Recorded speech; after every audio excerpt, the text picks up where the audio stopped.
Hey friends, welcome back to my channel. Today I have for you again some tier tray spring DIY ideas. So I'm creating miniature decor. I love these and I hope you will love them too. Okay, DIY number 1. For this project I'm using this paper tube, actually leftover from either foil or something like that. This one is pretty sturdy.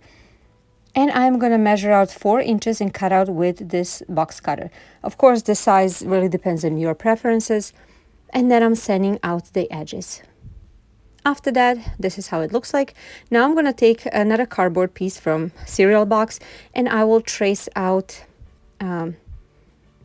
circles. So actually both ends of this tube, and then I'll cut out 4 of them. And I'm going to use the school glue to attach 2 together to each other. And that's just because I wanted it to be more sturdy. After I'm done with that, I'm going to go ahead and use the hot glue, put it on the rim of this tube, and then I will attach the new created circles, and I will make sure to take off all the remaining hot glue. After I'm done with that, I'm taking a piece of a dowel and I will cut it in 2. So really the size doesn't matter. Mine was, I think, 1.5 inches. And after I sand out the edges to be nice and smooth, I'm going to go ahead and find the center of these new created circles. So actually sides of this rolling pin, and I will attach the handles with the hot glue. So after I'm done with this, it is time to paint it. I'm going to be using these 2 paints, so gray chalk paint and sage.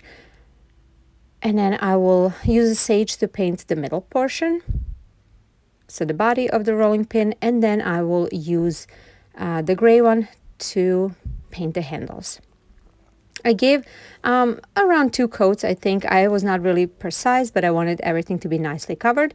After it was dried, I'm taking this white Adirondack chalk paint by Folkart and a chippy brush, and I distressed the body of this rolling pin.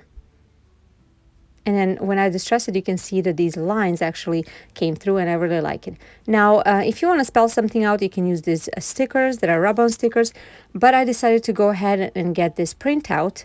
And I'm going to just use a pencil on the back of the word grow, and I will trace it like so. Actually, not trace it, just to paint the whole thing. And then I will go ahead and position where I want, and then I will trace with the pencil.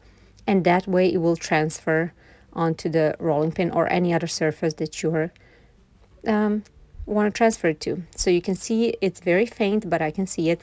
And then I'm going to use the fine tip marker, and I will trace it. I traced it twice just because I wanted it to be darker. It just really depends on your marker. Is it dark enough or not? So after I was done with that, this is how it looks like. Now I'm going to take this, it's a 2-color twine, white and gray from the Dollar Tree, wrap it several times on the opposite side of the rolling pin, and tie a very simple bow. I cut the tails, and after that I use the same brush to distress the letters a little bit. This video is part of the Open Playlist Challenge, room by room, hosted by my dear friend Devin, and then co-hosted by Maria. This challenge is actually for us to create something for a certain specific area in our home or a certain room, just to show you how we can decorate that certain area in our home, give you some ideas. Like I said, the host of this challenge, that is actually a monthly challenge, is my dear friend Devin over at the Freckled Mom DIY. She is such a sweet person. I really love her. You know, I always participate in some kind of challenges of the people that I really love and am in contact with. She is super talented, and I really encourage you to go ahead and check out her channel. Also, the co-host for this month is Maria over at Artsy Cupcake, another talented lady, and she is my friend probably from the beginning of my YouTube journey, so I really love her. Make sure to check out their channels in the description box, as well as the playlist that I'm gonna have to see what everybody else created. Okay, DIY number 2.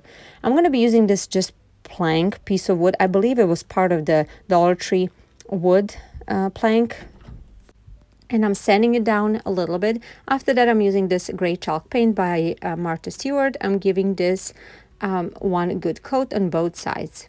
After it was dried, I'm going to go ahead and take white Adirondack chalk paint by Folkart and a chippy brush, and I will just distress this a little bit on both sides. After I'm happy with that, I'm going to take this stencil from the Dollar Tree, and I will take the one that it's a jar. I'm going to put it down on my plank, and I will distress it, distress the stencil it by dabbing my brush. After I'm done with that, I'm going to go ahead and get these stickers, also from the Dollar Tree. They're kind of raised stickers, and I decided on this bouquet. Then I'm going to position right on the top of my jar. Now, when I position it where I want it, I went ahead and gotten the stencil back up, and I went on the neck of the jar and went over with the paint. So it kind of looks like that the flowers are in a jar, and then I'm taking the pencil and just going around the edges a little bit to give some dimension to this jar. After I was done with that, I'm gonna distress the flowers a little bit with that white paint as well, because they were the color was really too popping out too much. Now with the same brown gray chalk paint, I'm gonna paint one Jenga block, and then I'm gonna put that aside. After that, I'm taking these stickers, kind of a pearl stickers, and I'm gonna first use this truffle chalk paint by Waverly, give them one coat, and then this gray chalk paint as well. After that, to dab on it. When they were dry, I'm positioning them in each corner of this cute little sign, and they already have a sticky backing, so I didn't need a hot glue. And then I'm going to use the hot glue to attach my Jenga block on the back. That way this sign can be standing up. DIY number 3. I'm going to be using these dominoes from the Dollar Tree. I started with 5, then I took one more extra to create a roof on one of the dominoes. I'm cutting out every angle that I don't need, and then I'm going to do that for all of them. After I was done with this, I'm going to go ahead and hot glue the roof to each of the domino. And as you can see, I did not create them all the same size, and that's exactly what I wanted. Now, after I was done with all of them, I'm going to sand them just to make sure the edges are not rough. And then I'm going to take this white chalk paint and I'm going to give them one good coat. After that, one will be left white. The next one will be with this beautiful color. Next will be in the sage color. Next one will be a kind of yellowish mixed one with this yellow and white color. And the last one will be this mineral by Waverly. Now that I have all of them done, I'm gonna take the white paint and this truffle paint, and the lighter one I will distress on the edges with darker, and opposite, the darker one will be distressed with lighter one, except the darker one I will distress all over, as I'm doing over here, just to give them even more dimension. Now that I have all this done, they already look so cute. I'm going to go ahead and take my crocodile, and I'm going to, create a hole on top of all of them. After all of them have a hole, I'm going to go ahead and take these rub-on transfer stickers, and I actually decided on a black and white on all of them. They all have flowers blooming, and I love them, but I decided these houses already have a color, so there was no need for extra color. So black and white works perfectly. So they're very easy to apply. If you didn't use them, you just need to put them on, rub them off, and peel off the foil. Okay, after that, I'm taking a jute twine, folding in half, pushing through the hole from the back towards the front, creating a knot on the front, and that's it. Then spacing them out and making sure to create a knot on all of them, trying to achieve the same spacing between each of them. When I was done with all of them, I'm going to go ahead and take scissors and just clip off the, or trim off this knot, because some of them have, are a little bit bigger. And I wanted to make sure they're all nice and equal. And that's it for this project. If you're new to my channel, I'm Jelena, stay-at-home mom of 2 kids. I love crafting, love doing DIY projects, and I do everything on a budget, mostly rustic and farmhouse style, but I do other styles as well. If something like that is of interest for you, please go ahead and check out my other videos. I would like for you to stick around if you're interested by clicking that red subscribe button. It is absolutely free. So if you like this video, please give this video a thumbs up. It means so much to me. It helps my channel getting promoted on YouTube. Also, like I said, if you would like subscribe to my channel, it is completely free. Make sure to click on notification bell on so you don't miss any of my future videos. I am on Instagram, Pinterest, and Facebook. If you're on social media, come join me, say hi. My regular upload times are still Tuesdays and Fridays at 10 a.m. Central Standard Time. Unless I'm participating in some kind of challenges or collaborations like today, those times changes, but I try to let you know in advance. Okay, let's go on to DIY number 4. I'm going to be using this block. It is from Target Dollar Spot, and I will paint it over with a mixture of this light lavender and white paint to get this very, very light purplish color. And after I put several coats, this is how it looks like. Then I'm going to be sanding out the edges because that black paint underneath is showing through after I sand it, so I think it looks so beautiful. Then I printed out this Spring Makes Me Happy sign, actually design that I created in Canva, and I'm going to have that linked in the down in the description box, so you can go ahead and print it out for yourself if you would like. Now I'm going to take a Mod Podge to apply one coat before putting that design on. I put it on, make sure to smooth it out as much as possible. I left it to dry, and after that I'm taking the sanding block and just sanding downwards. That way the edges become very nicely cut, so the leftover of the paper cut that way. And I decided to distress it all the way around to make it nice and old looking. And this is how it looks like. After that you can go ahead and apply one more coat of Mod Podge. I decided not to. Alrighty, in DIY number 5.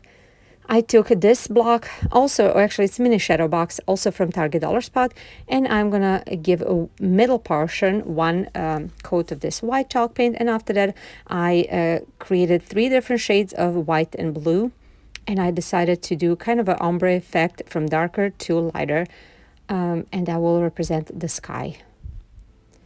Okay, after that I decided to distress the frame, and I went a little bit stronger than I wanted, so I took a wipe and I kind of wiped it off everything that I didn't want to, and now that I'm happy with the way it looks like, I use a pencil to create umbrella. So very simple umbrella. And after that I took a jute twine, and I'm gonna go ahead and trace this umbrella with the jute twine using a hot glue. So starting on the side, I went all the way around of the perimeter of umbrella, and then I cut off the little pieces to fill out the middle, and then I'll go on and on until I was completely done.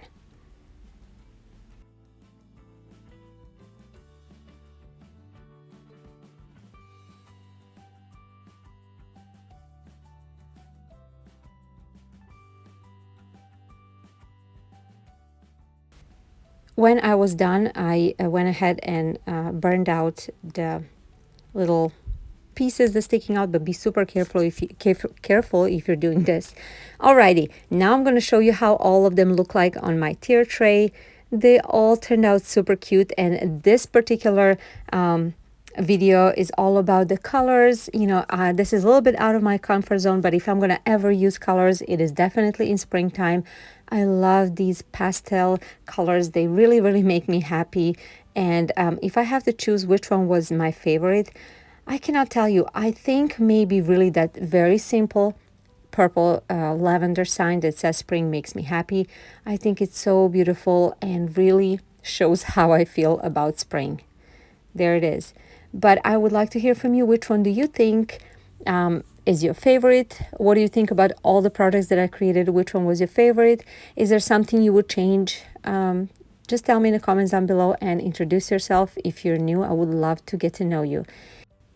Please go ahead and check out the description box and the link that I posted for this challenge. There will be a lot of great ideas I am sure that you wouldn't want to miss. If you like this video, please give it a thumbs up. It really means so much to me.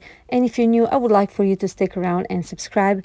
Otherwise, I hope you all have a wonderful day, and I will see you guys in my next video. Bye!